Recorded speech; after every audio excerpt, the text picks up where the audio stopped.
Salve, meus queridos, sejam muito bem-vindos ao Podfarma Podcast, seu podcast de saúde, de gestão, de entretenimento. Aqui quem fala é Lucas Bento e ao meu lado eu tenho ninguém nada, ninguém menos que Cris Tulli aí. Cris, como é que você tá? Tudo bem, você? Bom demais, você tá voltando das férias, né? Voltando de Paris. Graças eu tô vendo a até que você tá com descansei sotaque, descansada, né? Até que tá até com um sotaque meio europeu, assim. Quem entendi. me dera, eu fiquei só em silêncio pra não passar vergonha lá. Tá bom, quero só ver. E como é que tá as coisas, Cris? Ai, tudo certo, e você? Tudo Vamos ótimo começar também. 2024 com o pé direito? Claro, já vamos pra cima. E olha, gente, o convidado de hoje já é pra começar 2024 com o astral, né? Sim, Tirar claro. todas as nossas dúvidas, estamos no Janeiro Branco e já é focado nisso. Sim, claro. Mas primeiramente vamos começar agradecendo aos nossos patrocinadores, Drogaria Santa Maria, 6 lojas em Alfenas, né, Cris? 6 lojas em Alfenas e uma em Campos Gerais. Então não tem desculpa, você tá precisando do remédio, a gente tem 6 maneiras de poder te ajudar. A loja ao lado do fórum é 24 horas, deu perrengue de madrugada, dá uma corrida lá pra você se socorrer. E você que mora em Campos Gerais, não precisa mais ficar vindo pra Alfenas, você pode ser atendido aí na sua cidade, muito bem acolhido pela nossa equipe, né, Cris? Sim, uma que equipe também... maravilhosa. Sim. Você foi treinado pra gente aqui. A mesma equipe que tem lá, tem aqui e aqui tem lá. Então, não fique preocupado. Com certeza. E se a gente não tiver alguma coisa na loja de Campos Gerais, só falar pras meninas que a gente fornece. Sim. A gente tem essa dinâmica. Então, Claro. tudo que você encontrar aqui, vai encontrar lá. Só manda mensagem que a gente entrega no conforto da sua casa. Sim. A Mauri Contabilidade, você que tá começando o ano de 2024, que tá querendo sair do perrengue, do sufoco, tá com a corda no pescoço, conta, dívida, o leão tá chegando aí, daqui a pouco já é abril, já tem que declarar um imposto de renda. Você que tá querendo começar um empreendimento também e não sabe onde montar a sua loja, dá uma corridinha lá. O pessoal da Mauri Contabilidade tem tudo para te oferecer, para te dar o suporte e o apoio necessário para que você possa sair desse perrengue. Não vamos começar 2024 sufocados, né? Nadando de braçada à toa. Vamos melhorar, vamos sair desse sufoco, vamos melhorar para a gente poder começar o ano muito bem e na hora que chegar o leão já tiver tudo prontinho. Com certeza. Gente, e para as mamães que vão ter agora o volta às aulas, ou se você está na faculdade e precisa de materiais, a Drogaria Santa Maria do Pinheirinho recebeu muita coisa. Tanto de mochila, planner, estojo, tudo que você precisar. Só manda mensagem, manda a lista de material dos seus filhos, que a gente manda o orçamento e manda entregar no conforto da sua casa. Claro, eu tinha esquecido disso também, né? Eu tava lá arrumando as mochilas até agora, então não tem como esquecer. Eu tô sonhando com mochila do Batman, mochila do Homem-Aranha. Não tem como esquecer. Gente, uma mais linda que a outra. Corra pra você não ficar sem. Eu quero uma do Batman, viu?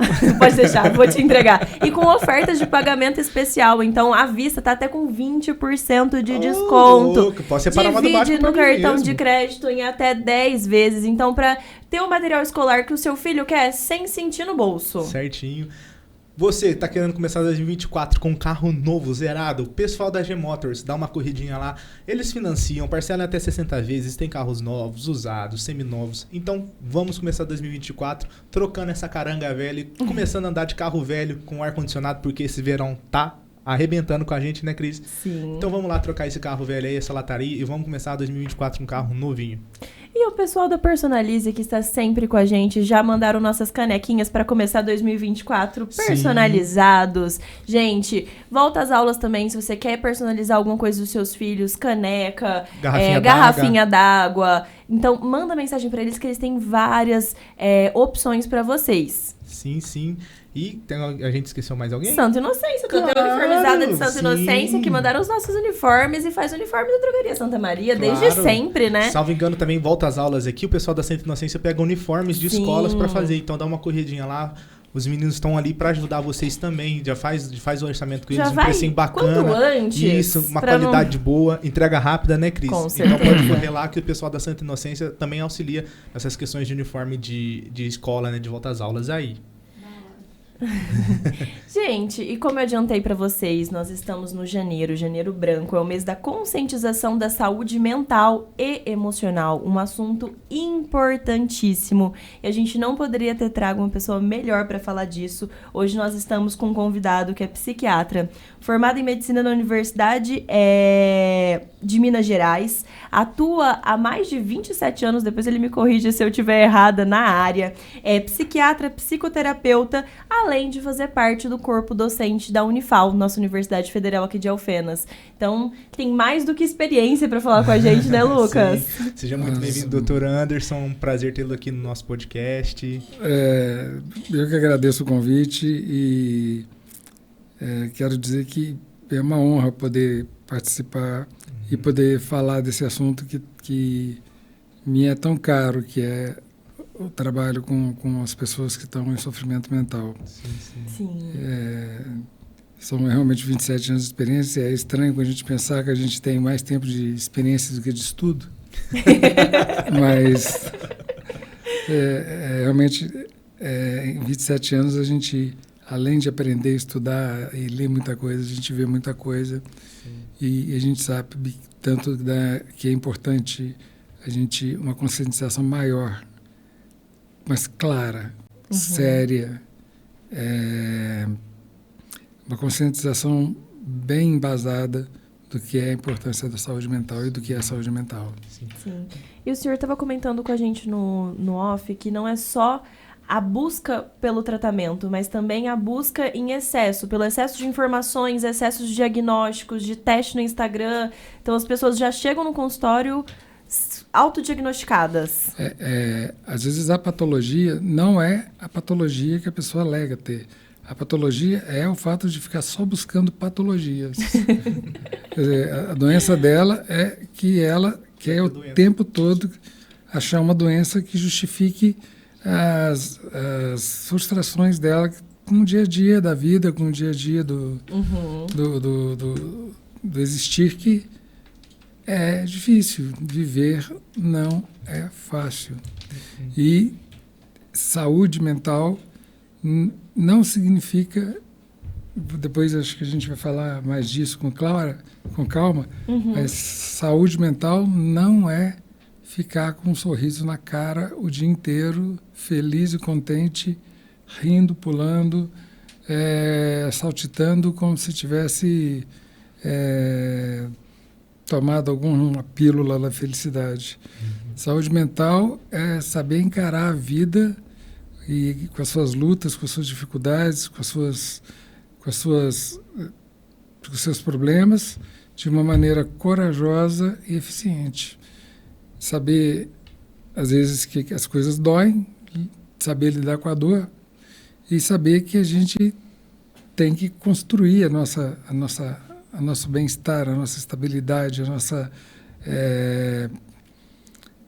a nossa integridade de saúde mental, integridade mental, num mundo complicado mesmo, que cada vez está mais complicado. Né? Então, saúde mental não é sair dando pulinhos por aí. Aliás, se a pessoa está saindo dando pulinhos o dia inteiro por aí, talvez seja um problema de saúde mental. Às vezes ela está com outro problema que Às vezes ela está com... Aí sim ela está com um problema de saúde mental. E nem tudo se resolve com uma pílula, né? Não. Eu posso falar, me dou o direito, já que você já me deu a abertura de falar da minha experiência, né? E me dou o direito de falar que eu tenho realmente experiência tanto com psicofarmacologia, com a questão do que é biológico, quanto a questão do que é psicológico. Eu tenho, na minha história, trabalho em hospital psiquiátrico, trabalho em ambulatórios de psiquiatria, presídio, APAI.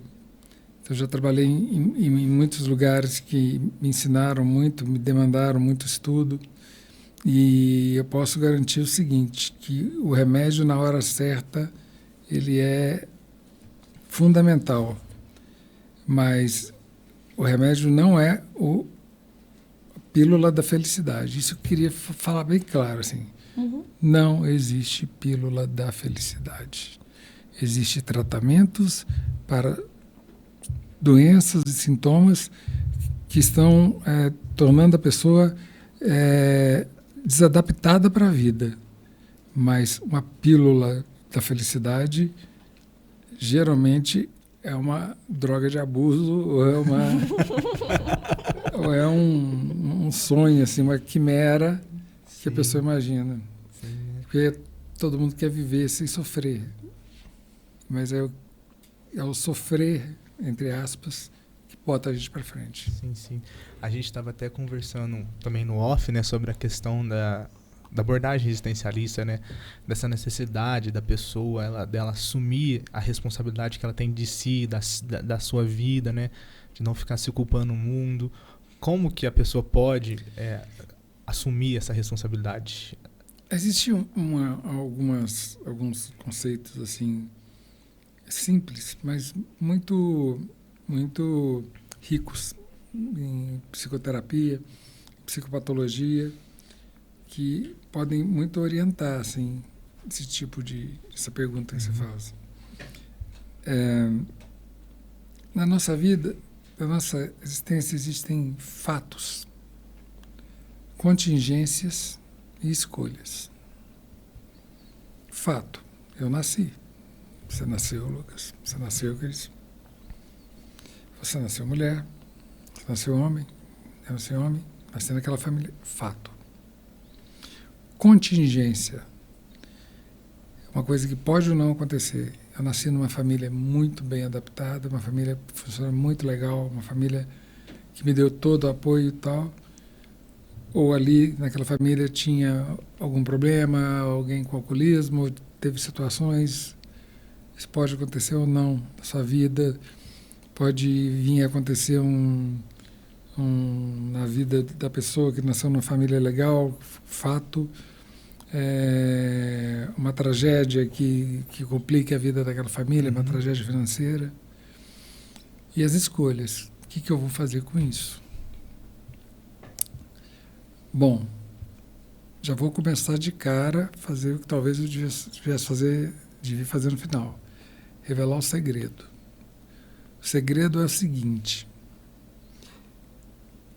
muitas vezes, na grande parte das vezes, para que a vida seja mais leve, a gente chama de fatos, de contingências, que na verdade são nossas escolhas. Por exemplo, estou num casamento muito ruim. A minha situação com o meu cônjuge está péssima. Brigas e desentendimentos o tempo todo. Isso é um fato? Não. É uma escolha. Mas se eu me separar, eu não vou ter como me sustentar, ou se eu me separar, eu vou ficar longe dos filhos, ou se eu me separar, eu vou... É verdade. Toda escolha tem, digamos... Suas consequências. Suas consequências, e que você vai ter que assumi-las. Mas são escolhas. Eu não tenho que ficar num casamento ruim. É uma escolha. Quando eu falo que é um fato, eu me vitimizo. E eu me coloco como uma pessoa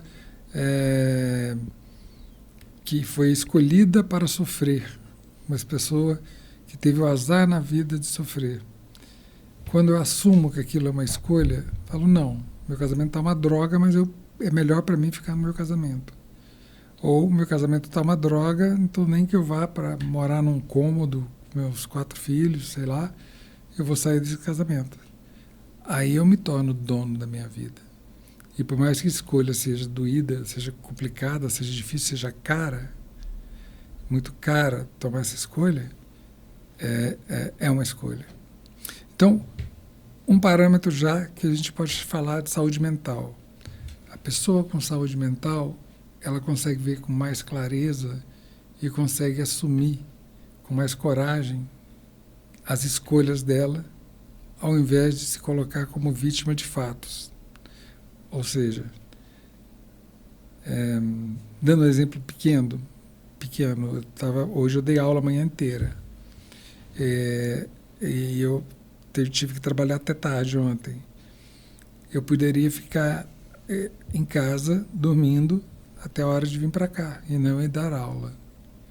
Eu tive que dar aula? Não. É uma escolha. Se eu não fosse dar aula, eu teria que me justificar com meus superiores na universidade. Os pacientes seriam prejudicados e isso me incomodaria. Os meus alunos perderiam horas de aula, o que seria muito ruim para eles. Então, teria várias consequências, mas eu ficaria em casa dormindo, descansando. Ou eu poderia juntar força, levantar e trabalhar e cumprir o meu compromisso. Então, eu não tive que ir dar aula. Eu escolhi ir dar aula, ou seja, escolhi manter esse compromisso que eu tinha. Dando só um exemplo meu, mas assim, não estou querendo dizer que eu sou a pessoa mais feliz do mundo nesse sentido. Eu estou querendo mostrar que quando uma pessoa fala assim, nossa, eu tenho que, sei lá, vou falar muito dos alunos, né? Tenho que fazer essa matéria para formar. Não tem não. Pode ficar em casa, não precisa formar. Só que não vai formar. Entendeu? Sim. Mas aí, nessa coisa de você assumir que a vida é feita muito mais de escolhas do que fatos e contingências, você passa a ser dono da sua vida. E você passa a ser o ator da sua vida, você passa a ser o sujeito da sua vida, você passa a ser a construtor da sua vida, e não uma vítima passiva de uma escolha, digamos, divina, que em algum lugar do universo escolheram que você deveria sofrer. Não, eu não sou assim, não. Eu que escolhi. Se eu estou ralando, se eu estou fazendo tal coisa, se eu estou no meu emprego que é chato pra caramba, meu emprego, é uma droga, tem que ir trabalhar. Não tem, não. Pede demissão. Mas se eu pedir demissão, eu fico sem dinheiro. Mas é uma escolha. Então, você escolhe ou ficar sem dinheiro ou aguentar o trabalho chato. Uhum. Mas é uma escolha. Ter consciência não que é uma escolha já é o primeiro escravidão. passo? Ter consciência que a vida é feita muito mais de escolhas do que de fatos, de situações imutáveis, de contingências. Ela é, com certeza, um primeiro passo para você ser dono de si. E aí, eu estava falando. E, às vezes, tomar certas decisões é difícil. Vou pedir demissão, vou ficar sem grana, vou ficar chateado, vou ficar aborrecido, vou ficar triste, vou ficar preocupado, vou ter problemas por estar sem grana. Tá, é verdade, mas saúde mental, saúde existencial, não é ficar rindo o tempo todo.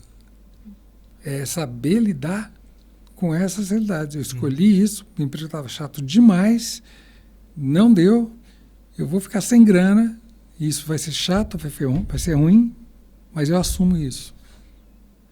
É a minha escolha. Sim, sim. Então, um passo assim, para a saúde mental, de uma forma geral, é não se vitimizar. Sabe? Assumir como escolha. Eu até brinco com os meus alunos assim, se alguém falar para você assim, a bolsa vida com revólver, está te dando uma escolha. Entrega a bolsa ou toma um tiro. As duas escolhas são ruins. As duas opções são ruins. Entregar a bolsa ou tomar um tiro. Todas as escolhas, as opções são ruins. Mas que tem opção, tem. Eu entrego a bolsa ou tomo um tiro. Então, no fundo, sempre a última escolha, sempre, na última instância, é a nossa escolha. O que acontece é que a maioria das pessoas que estão em depressão, que não estão legais, que têm um quadro neurótico e tal, preferem se colocar como vítimas e não sujeitos à sua vida. Quer dizer, eu não tive escolha, eu tive que entregar a bolsa. Não, a escolha você teve. Você podia escolher tomar o tiro. Entendeu? E assumir, falar, não, eu estou aqui hoje por escolha. Eu estou aqui nesse podcast hoje por escolha. Eu tive que abrir mão de algum compromisso, eu tive que fazer alguma coisa, fiz alguma coisa e optei por estar aqui. Ou poderia falar, não vou porque eu tenho outro compromisso. Uhum. Mas não tive que estar aqui. E nem tive que desmarcar os compromissos. Tudo foram escolhas minhas. Eu acho muito interessante o termo, eu não sei se eu posso falar que é um termo ou uma conjunção de palavras, ter que. O ter que é uma forma facilmente detectável, assim, de você deturpar o que é uma escolha do que é um fato. Eu tenho que ir para aula. Não tem que ir para aula. Você pode ficar em casa dormindo. Vai perder a prova. Mas se você ficar em casa, você vai ficar dormindo, descansando. Ou você vai ficar cansado, mas vai fazer a prova. Mas tem que, não tem que. Então, esse tem que, geralmente, ele aparece muito nessa hora que a gente quer fugir da nossa escolha. A responsabilidade. Tá? Exatamente. E se colocar como vítima de uma coisa que, na verdade, é uma escolha nossa. Situação. E o que fez o senhor escolher a medicina e a área psiquiátrica? Nossa, essa história é muito doida.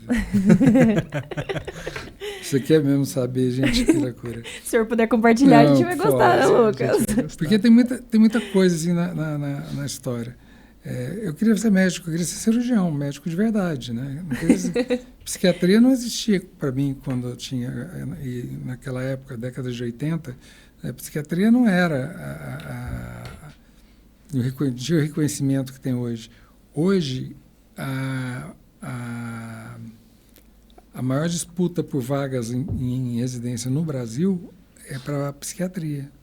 A maior quantidade de candidatos por vaga é psiquiatria, mais do que qualquer outra especialidade médica. Mas na década de 80 era uma coisa assim, você nem entendia que existia essa psiquiatria, que ia ser psiquiatra. Na faculdade de medicina para ser cirurgião.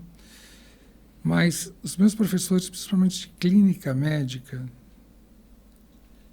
eles tinham uma visão psicológica muito legal dos pacientes.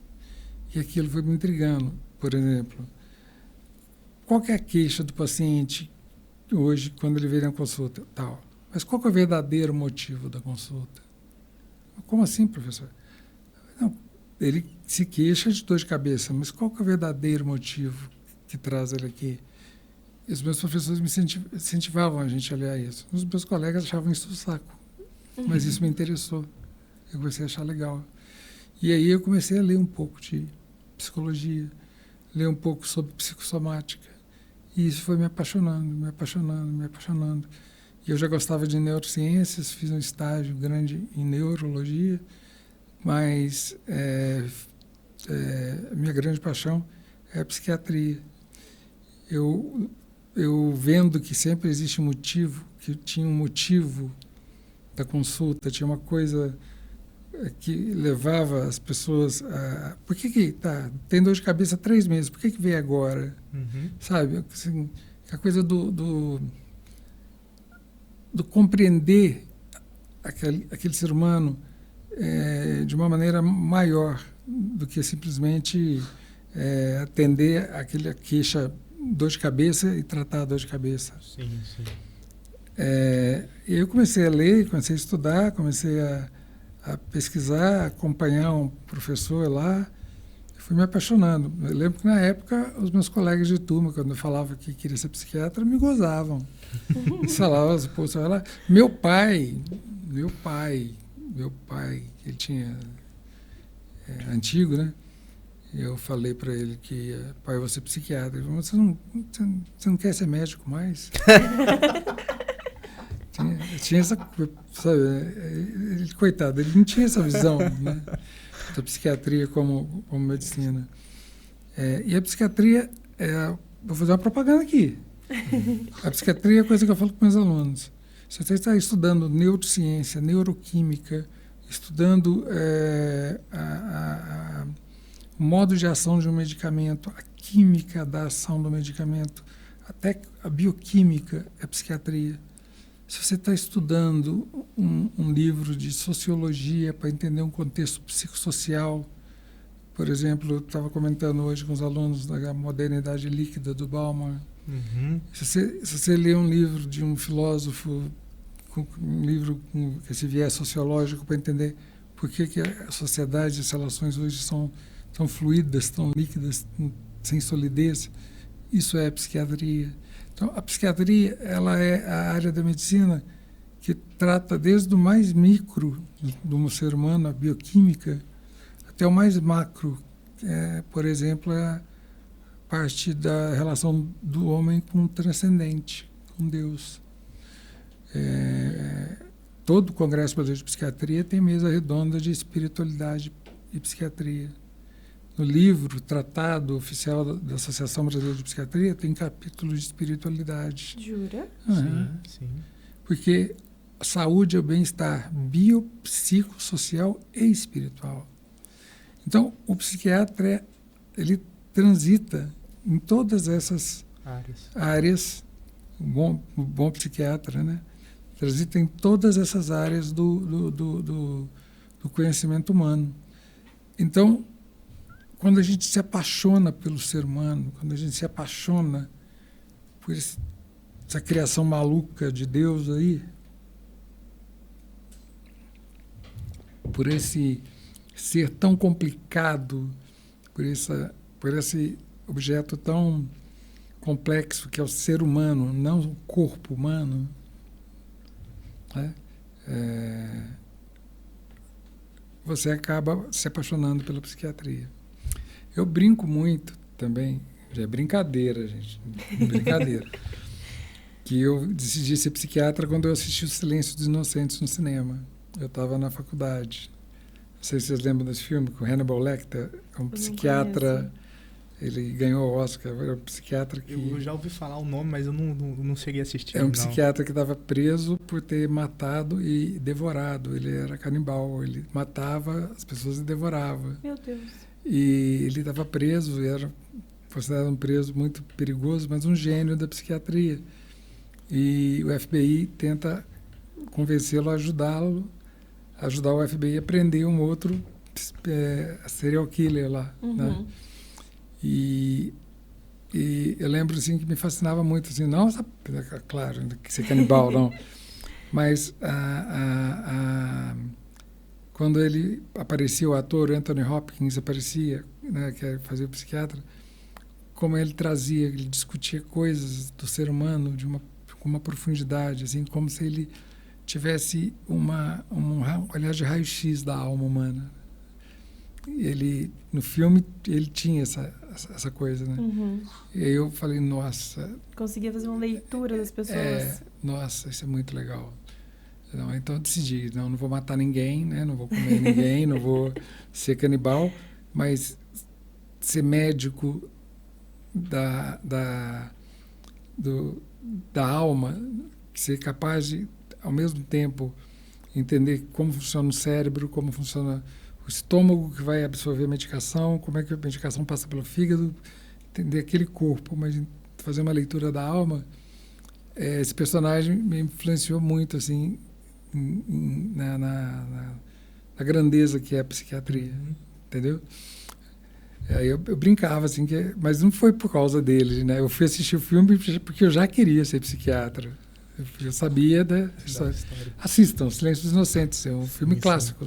Ganhou Oscar de melhor filme, melhor ator, melhor atriz, melhor diretor, só isso. Meu Deus. Ganhou todos os Oscars. Ele é um filmaço, eu já ouvi falar, ele disse que é um filme bom mesmo, eu não cheguei a assistir não. Muito bom. Mas, doutor, você estava falando ali sobre uma questão muito interessante, né? Que a pessoa, ela confunde escolha e fato, e quando ela entende que a maioria das coisas são escolhas e não fatos, ela começa a assumir, né, o controle da sua vida, ela para com essa visão vitimista e tal.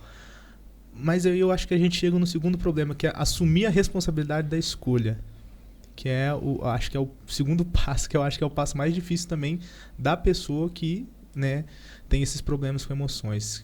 Como que a pessoa pode lidar com isso, assim? Tipo assim, ela tem que entender, a escolha dela, ela tem uma responsabilidade, tem uma questão, igual o senhor falou, ele não precisa ir na aula, mas se ele não for na aula, ele não vai formar. A gente está falando, às vezes, de coisas diferentes, assim. A gente começou a falar de coisas existenciais, assim, essa questão da escolha, dos fatos e tal. Agora, a grande definição de uma saúde mental é você ter liberdade para fazer essas escolhas com recursos internos para assumir as consequências dessas escolhas, quais sejam. Recursos internos, emocionais, assim, de inteligência. É lógico que tem pessoas que têm doenças. E uma definição muito interessante de doença mental é a perda dessa liberdade de escolha. Entendeu? Uma pessoa com uma doença... Quem eu dou um diagnóstico de doença mental? Primeira coisa, assim, está doente? Como é que eu sei que está doente? Ela perdeu essa liberdade de escolha. Existe alguma coisa química no cérebro dela ou alguma coisa neurótica que ela vivenciou, alguma coisa assim, que fez com que ela não fosse capaz mais de assumir essa escolha, ela perdesse a liberdade. Então, a liberdade existencial é, digamos, um parâmetro muito importante para a gente saber se a pessoa está doente ou não. Então, eu tenho, por exemplo, tenho um quadro de doença bipolar grave, de depressão tal. Eu tenho crises de depressão e crises de euforia, que são alterações químicas do meu cérebro. E nessas crises, eu não tenho controle sobre mim. Eu não tenho essa liberdade. Entenderam? Uhum. Então, como é que eu sei que essa pessoa é doente? Porque ela não tem essa liberdade mais, que a doença tira essa liberdade dela. Então, quando eu falo da liberdade de fazer as escolhas e assumir as escolhas, eu sei que tem um outro fato, que uma coisa é fato, que não é escolha, tá doente. Tá doente, tira essa liberdade mesmo. Né? Então, assim, se você pedir para mim, dá um conceito de doença mental. Um conceito rápido de doença mental.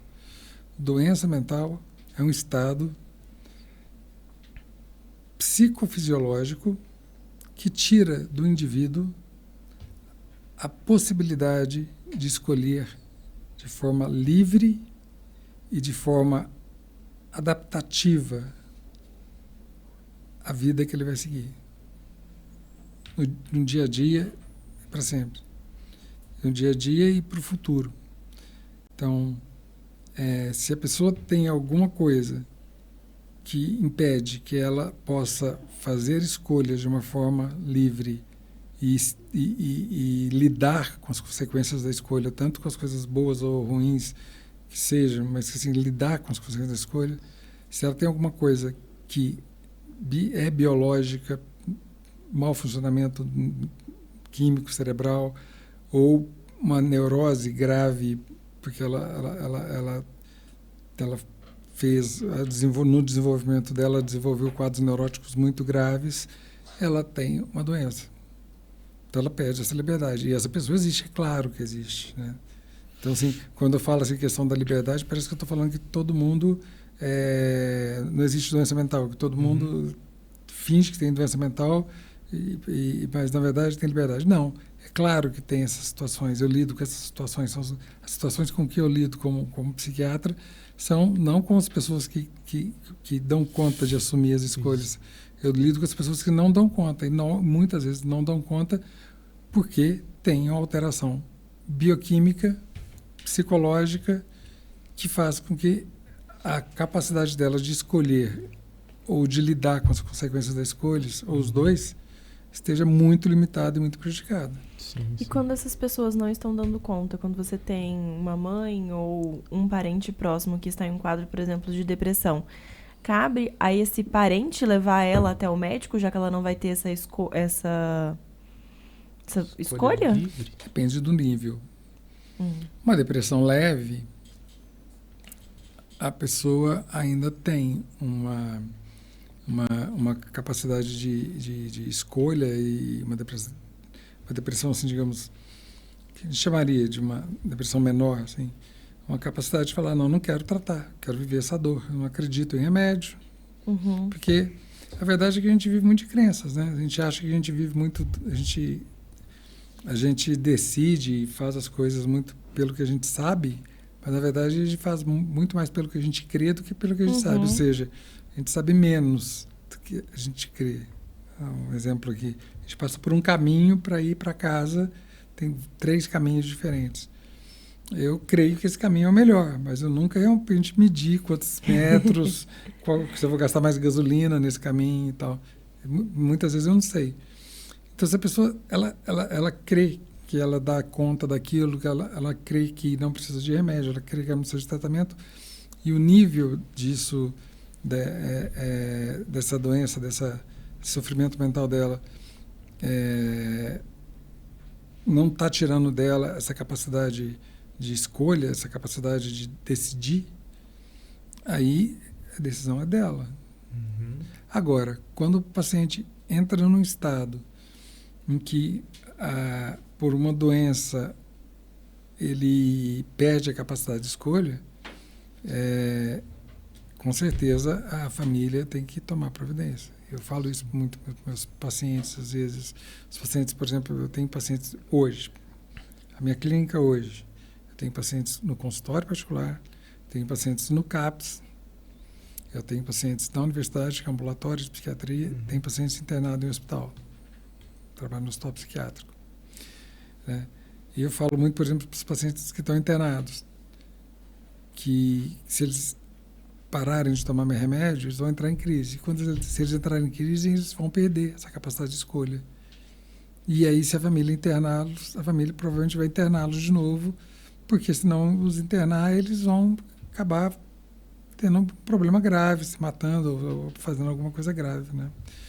Então, a família tem essa obrigação, sim, mas tem que ter, digamos assim, bom senso para saber. Não, peraí, essa pessoa não quer tratamento, mas ela sabe o que está fazendo ainda. Então, não quer, ela é um direito dela. É uma escolha dela não se tratar, escolhe pela dor, pela depressão, no lugar do tratamento. Agora, aquela pessoa está numa depressão em cima da cama, sem comer, emagrecendo, sem falar com ninguém, não toma banho, não troca de roupa, tentou se matar umas 3 vezes.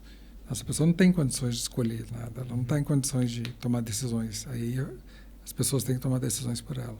Entendi. E levá-las ao tratamento, levá-las para se tratar.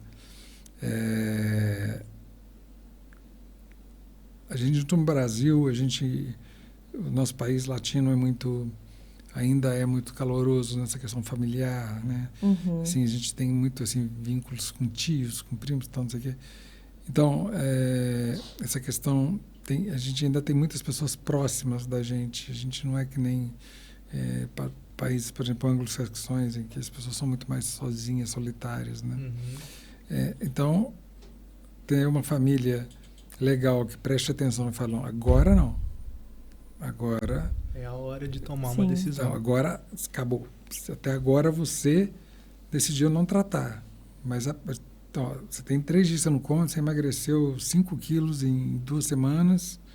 Não, acabou. Você vai se tratar agora. A família tem todo direito e obrigação de fazer isso. Sim.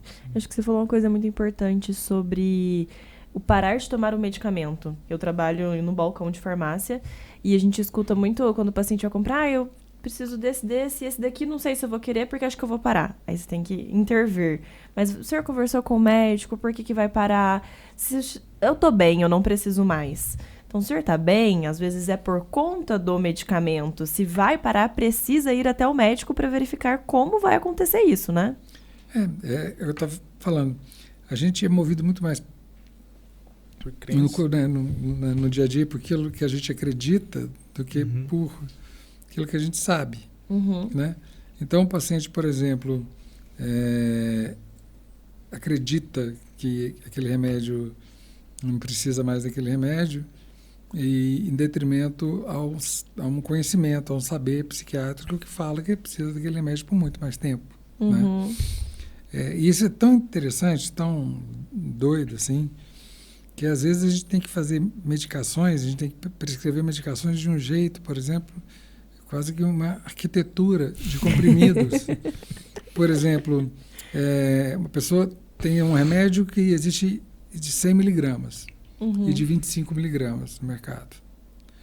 E eu quero dar 50 miligramas para o paciente.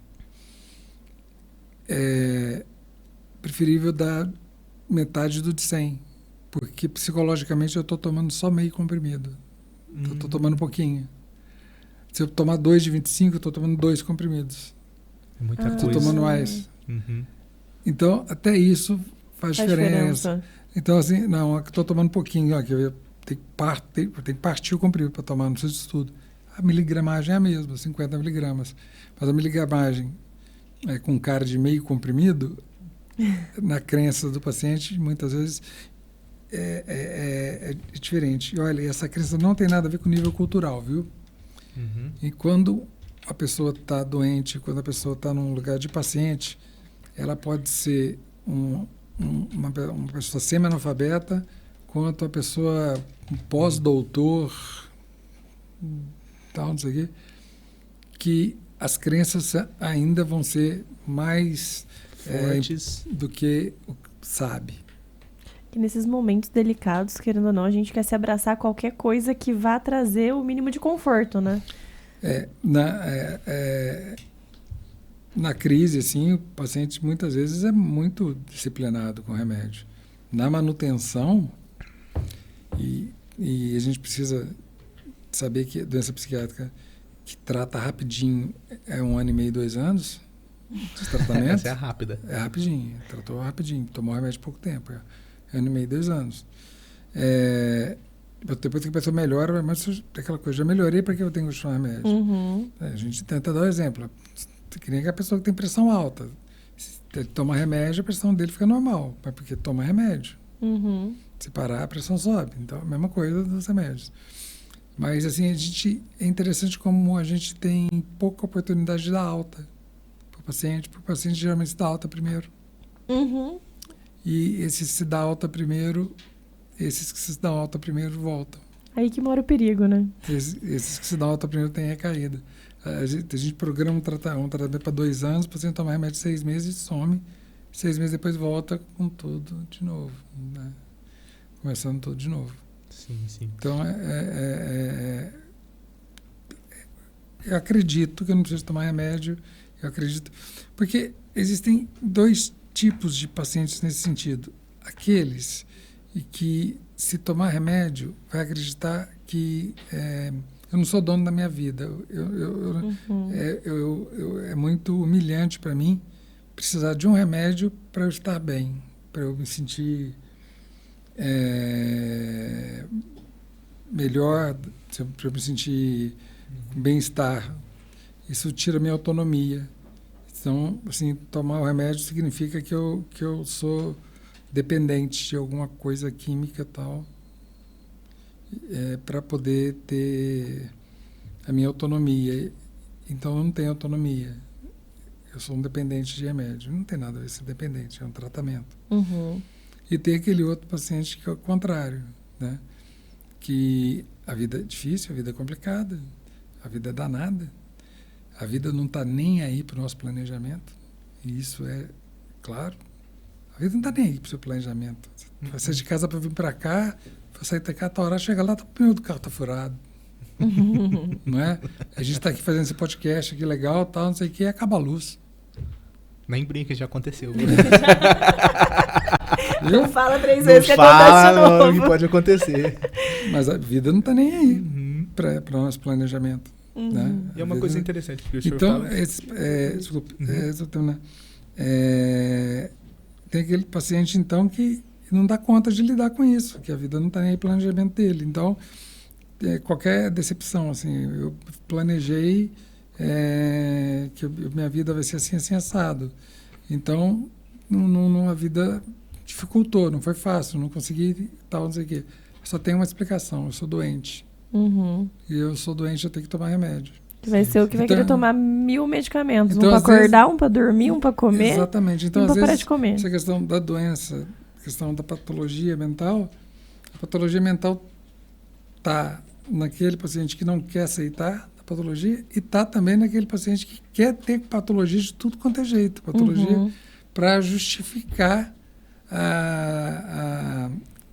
os momentos que ele não deu conta de lidar com os imprevistos da vida. Sim, e é muito interessante você estar falando, tipo assim, da pessoa que não quer tomar remédio, por exemplo, para fazer o tratamento psiquiátrico, mas ela fala assim, vou tomar uma cerveja para relaxar, ou então vou lá...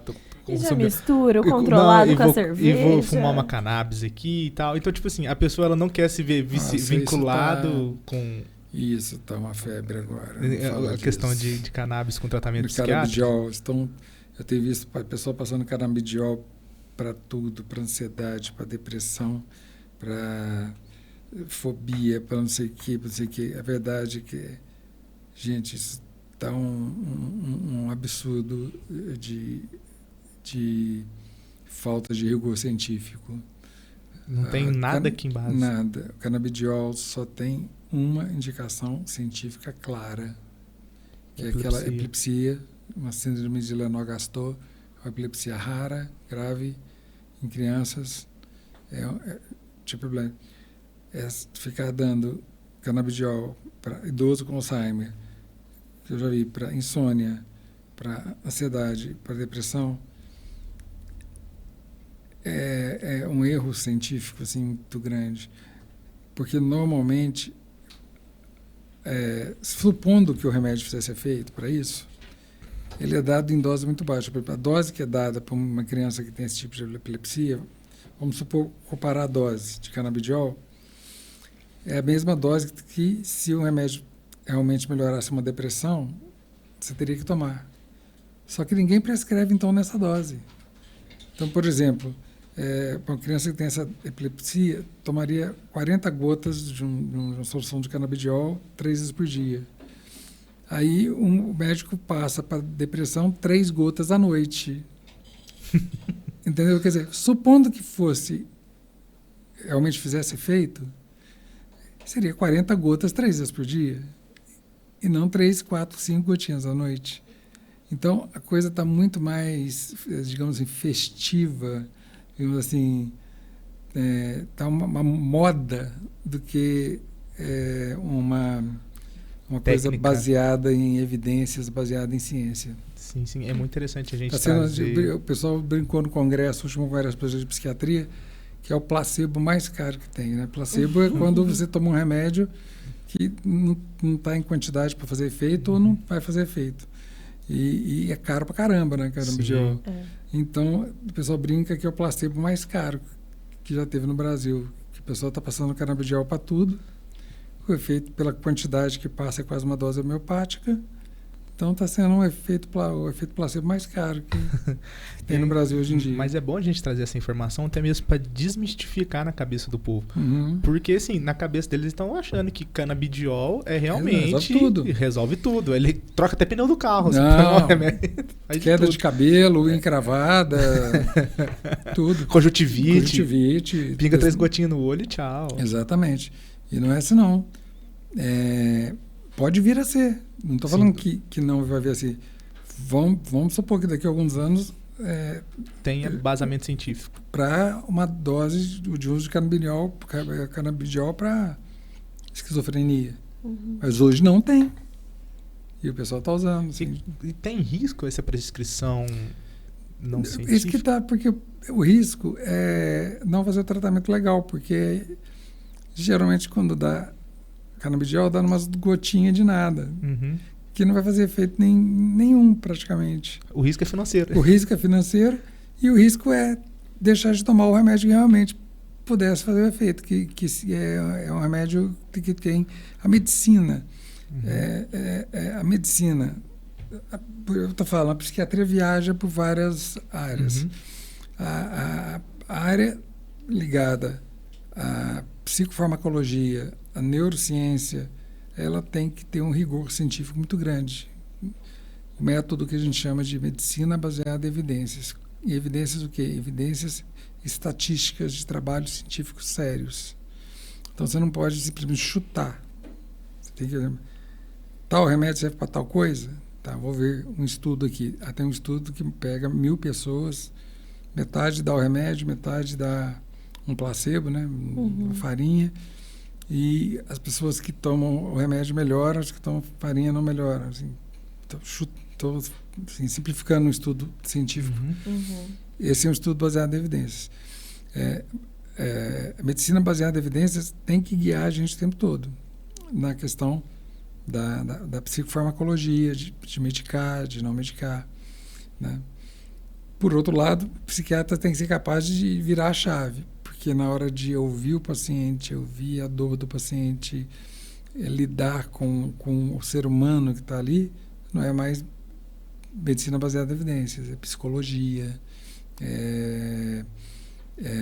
fenomenologia, é um outro método. Né?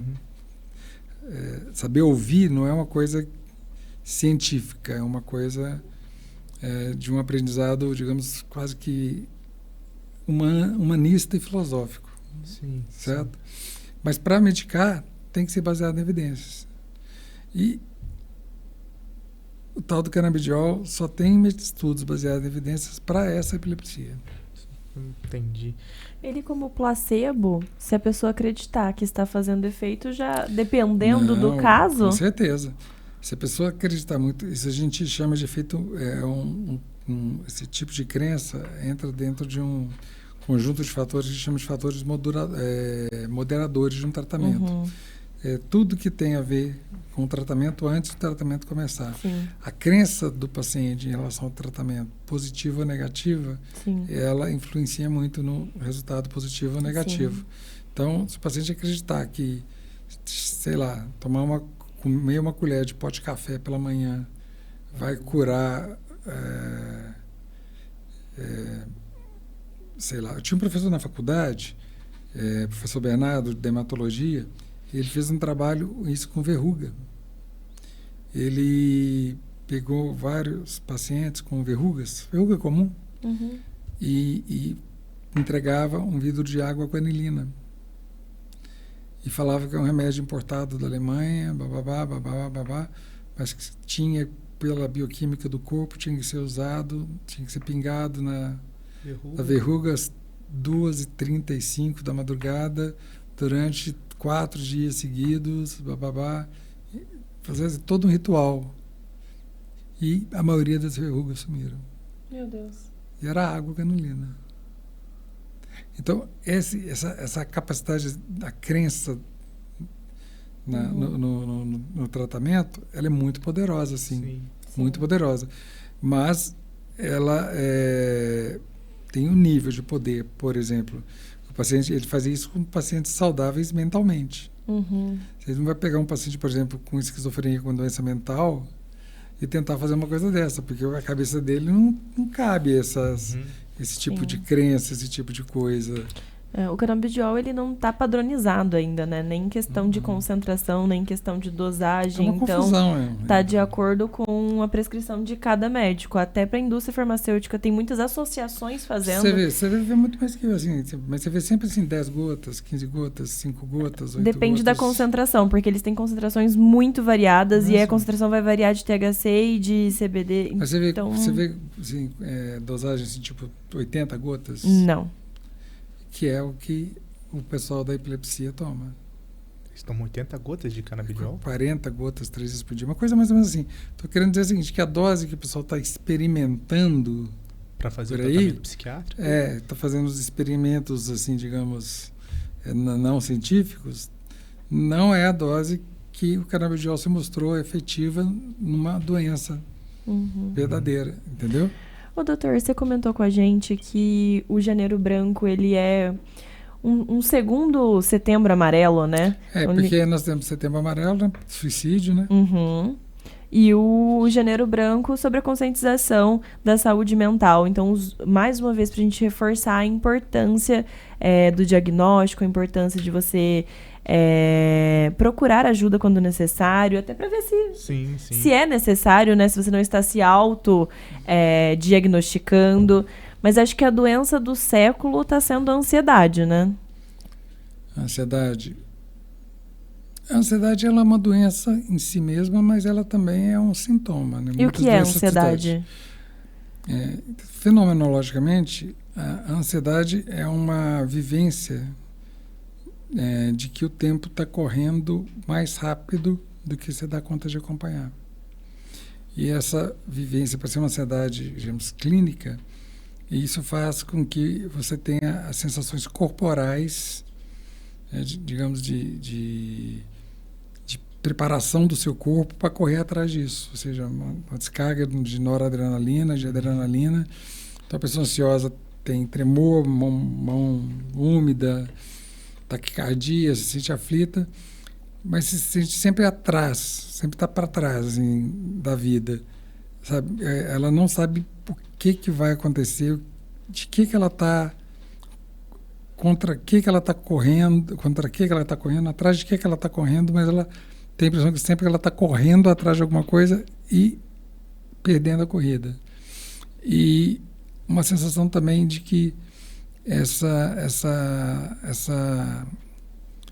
corrida também é uma corrida arriscada, que ela pode morrer. Por exemplo, se uma pessoa com ansiedade muito grave fica o tempo todo pensando assim, nossa, se eu entrar num carro, o carro vai bater. Tem medo de viajar de carro, tem medo de andar de ônibus, tem medo de muitas outras coisas, porque ela já está num estado de, digamos assim, ligado de adrenalina, então aquilo coloca a pessoa numa sensação de medo, de se preparar para o pior, assim, o tempo todo. Então ela fica, a ansiedade, assim, definindo assim, de uma maneira mais, né, mais coloquial, é aquela vivência intensa assim, de que você está atrasado em relação a alguma coisa que você poderia ter feito, que você deveria fazer, que tem que acontecer. Que isso tem uma consequência. Então você fica ansioso, por exemplo, às vezes a ansiedade é normal, preciso ter ansiedade, né? Se não tiver ansiedade, eu fico, né, parado, né? Então, assim, eu tenho que ter ansiedade para correr atrás das coisas. Eu tenho um livro para estudar, estou ansioso que eu estou passando tempo, estou sem tempo de ler o livro que eu tenho que ler. Tá, tem ansiedade, tem que chegar no consultório, tem meu horário e tal. Mas aquela ansiedade que paralisa a pessoa, em vez de pôr a pessoa para frente, é a patológica. Aquela sensação de que ela está para trás, e ela estando para trás assim, do tempo, de alguma coisa que ela nem sabe o que é, ela está ficando vulnerável. Agora, tem a ansiedade generalizada, que é assim o tempo todo, e tem a ansiedade específica, né? Que seria a crise de ansiedade? Crise de ansiedade, por exemplo, na pessoa que tem transtorno do pânico, que vem explosões de ansiedade do nada, sem nenhuma coisa que dispare isso. Tem coisas inconscientes, mas sem nada consciente que dispare isso. Tem ansiedades específicas, por exemplo, quem não conhece uma pessoa que tentou tirar a carteira de motorista 8 vezes já, 9 vezes. Eu tirei com 4. Quem é que não conhece, assim, pessoa que já fez 8 exames, você chega lá... Aqui em Minas é normal, né? A ansiedade é tão grande lá no dia de tirar a carteira que não consegue, ou ansiedade social, fazer uma prova. Você vê pessoas, às vezes, antes de uma prova, do Enem e tal, já está chorando antes da prova. Ou na hora de apresentar um trabalho, tem aquela ansiedade, dificuldade de ansiedade, está todo mundo olhando para ela. Mas sempre essa sensação de medo e de vulnerabilidade, porque você está no tempo errado. E até onde esse medo e essa vulnerabilidade são normal? Porque o senhor falou, essa ansiedade a gente precisa dela para movimentar. Mas até onde isso deixou de ser anormal? Posso dar um exemplo assim, bem bobinho? Claro. Pode. Ansiedade, ansiedade é muito acompanhada com angústia, né? Angústia quer dizer aperto. Então, imagina se você pegar na sua mão um amendoim e apertar um amendoim torrado. Você esmaga ele, né? Agora, se você está comendo melancia, pega um caroço de melancia e aperta, o que acontece? Ele sai voando, né? Ele vai longe. A ansiedade normal é como apertar o caroço de melancia, a semente de melancia. A ansiedade vem e te põe para frente. Nossa, eu tenho que estudar. Aí você vai lá e estuda. Nossa, eu tenho um concurso, eu tenho que estudar. Nossa, eu tenho prova, eu tenho que me preparar. Nossa, eu tenho horário, eu tenho que chegar lá no trabalho, entendeu? E aquilo é produtivo. A ansiedade patológica é do amendoim. Então, a ansiedade te aperta e, em vez de aquilo te jogar para frente, te esmaga. E você fica improdutivo. Sim. Ela piora a sua capacidade, tira a sua liberdade, aquela liberdade que eu falei. Sim, sim. E que profissional pode ajudar a gente nesses momentos? Psiquiatra. Psicólogo ajuda também? Psicólogo ajuda também. Existe uma interface. A formação do psicólogo e a formação do psiquiatra são totalmente diferentes, mas existe uma coisa que se sobrepõe, tanto o psicólogo como o psiquiatra tem essa formação, que é a psicoterapia. Então, tanto psiquiatra quanto psicólogo podem ser psicoterapeutas. O psicólogo pode trabalhar em escola, pode trabalhar em RH, pode trabalhar em outras coisas que o psiquiatra não pode. O psicólogo aplica testes psicológicos, o psiquiatra não pode aplicar. O psiquiatra é médico, ele medica, pode medicar o paciente, o psicólogo não pode. Então, assim, são profissões diferentes, mas a interface é a psicoterapia. Então, quando que você vai escolher fazer ter psicoterapia com psicólogo ou com psiquiatra? Não. Se você vai fazer uma psicoterapia, você vai escolher uma pessoa com quem você se identifica. Se é um psiquiatra ou psicólogo, se ele tem a formação como psicoterapeuta. Agora, se você precisa de medicação, você precisa do psiquiatra. Sim. E pode ter essa indicação de um para o outro quando necessário. Muitas vezes eu tenho pacientes, eu sou psicoterapeuta, né? Mas eu tenho pacientes que foi visto que seria melhor, a gente chegou à conclusão que seria melhor se ele fazer psicoterapia com outra pessoa e fazer comigo só o tratamento psiquiátrico clínico. E tem pacientes que fazem psicoterapia comigo. E já teve pacientes que faziam psicoterapia comigo e fazia a parte psiquiátrica com outro psiquiatra. Eu tinha 2 psiquiatras, um como psicoterapeuta e um como psiquiatra clínico. Sim. O senhor falou muito dessa correlação entre o Janeiro Branco e o Setembro Amarelo, né? Que a saúde mental já estaria logo, né, ligada à questão do suicídio, né, do autoextermínio. O que tem levado a esse surto desse autoextermínio que a gente tem visto assim nos últimos anos, né? Esse suicídio, dessa questão assim da pessoa buscar se matar. É interessante. Raramente uma pessoa quer se matar. É até antinatural, né? Exatamente. Assim, perfeita a sua colocação. Por que a gente considera um suicida patológico? Ele não tem direito de escolha, a gente não estava falando de escolha no começo, então não tem direito de escolher morrer? Não, porque a gente sabe que dentro do nosso cérebro, dentro da nossa mente mais primitiva, a gente corre da morte. Nosso instinto é sobrevivência. Sobrevivência. Então, se a pessoa corre para a morte, ela está indo contra o instinto, um dos instintos mais primitivos que a gente tem, que é de preservação da vida. Então, não dá para considerar uma pessoa que queira morrer como uma pessoa que está normal. Mas uma pessoa raramente quer morrer. Raramente. Ela quer matar a dor.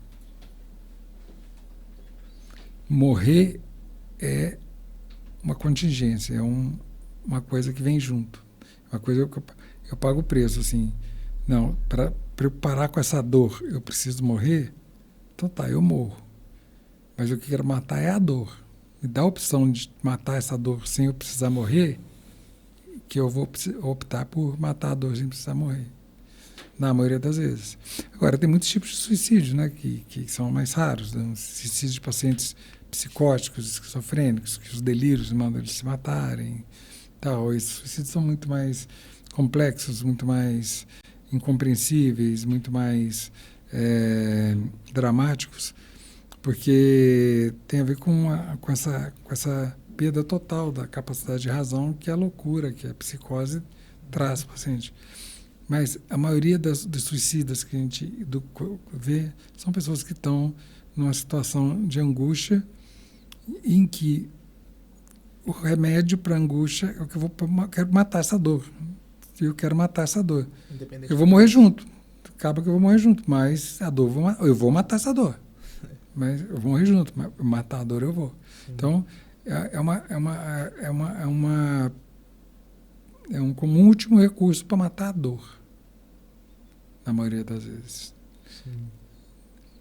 Porque muitas vezes um paciente que tenta suicídio e é trazido a mim, por exemplo, na consulta eu faço a anamnese, minhas consultas são bem demoradas, a gente conversa muito e tal, e eu faço um acordo. É um hábito, assim, é uma técnica que eu tenho. Olha, eu tenho um acordo para fazer com você. Eu me comprometo a estar à sua disposição para te ajudar, a estar do teu lado, a estar te ouvindo, a estar te tratando, a estar cuidando de você. Em troca, você se compromete a não tentar suicídio enquanto estiver tratando comigo. Quase 100% dos pacientes concorda e segue isso. Nunca tive um paciente que falasse assim, não, eu topo. Você vai se dedicar a me ajudar, então não vou tentar me matar. E tenta. Esse acordo de que ele vai ter alguém ali que vai ajudá-lo na dor é poderoso o suficiente para ele não tentar de novo. Sim. Então esse acordo é uma técnica que eu faço que geralmente faz um vínculo muito bom com o paciente. Quais cuidados a família tem que ter com um paciente que tentou o suicídio? É uma pergunta muito difícil, assim.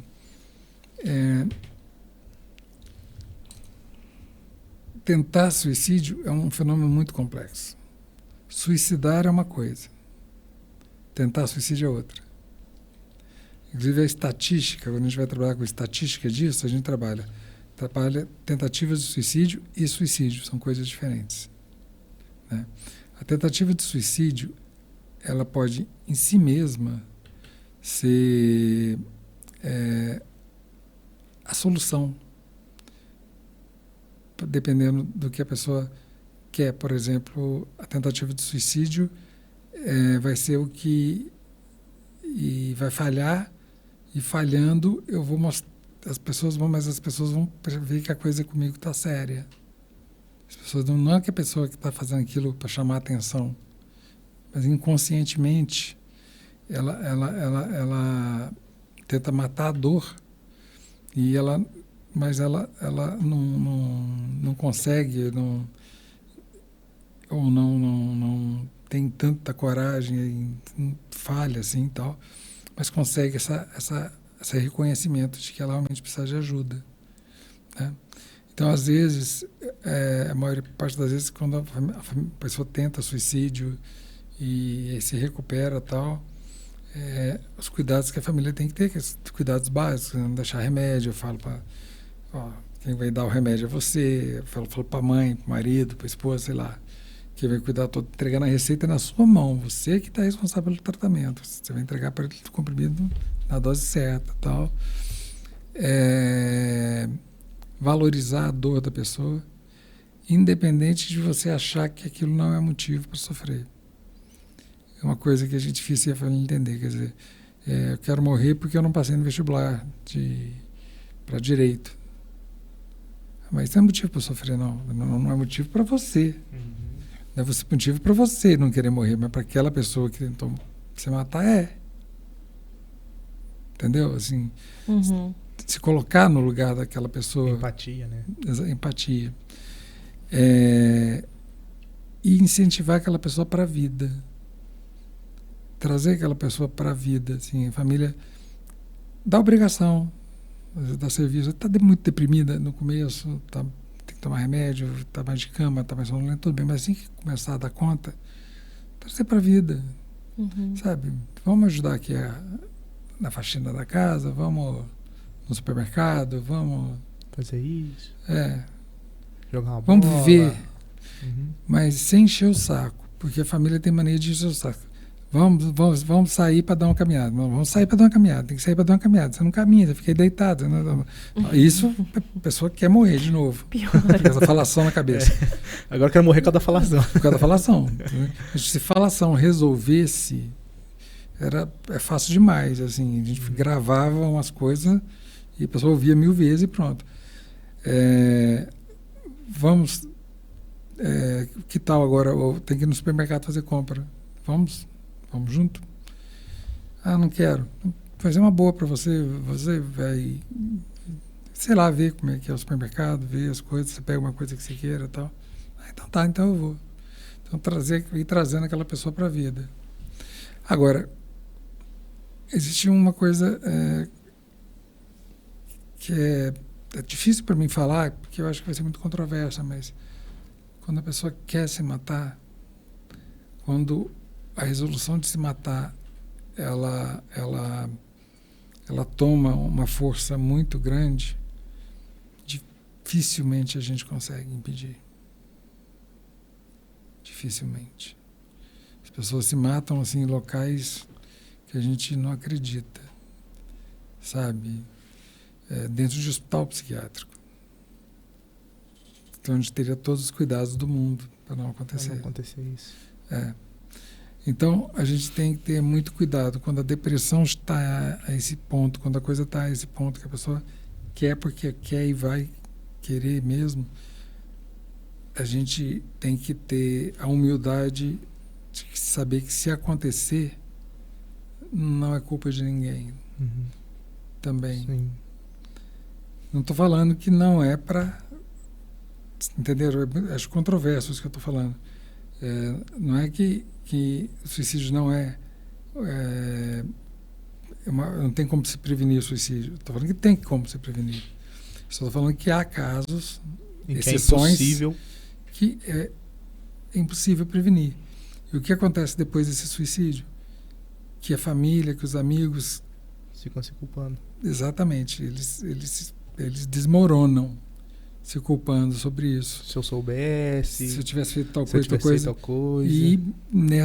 E nesses casos, nada que ninguém pudesse fazer faria diferença. Uma vez eu ouvi de uma psicóloga cuja a nora tinha se matado. O filho dela era casado com uma moça e tinha um filho, já tinha uma filhinha, pequenininha, bebê. E a moça se matou. E essa psicóloga era minha amiga, ela comentou comigo assim,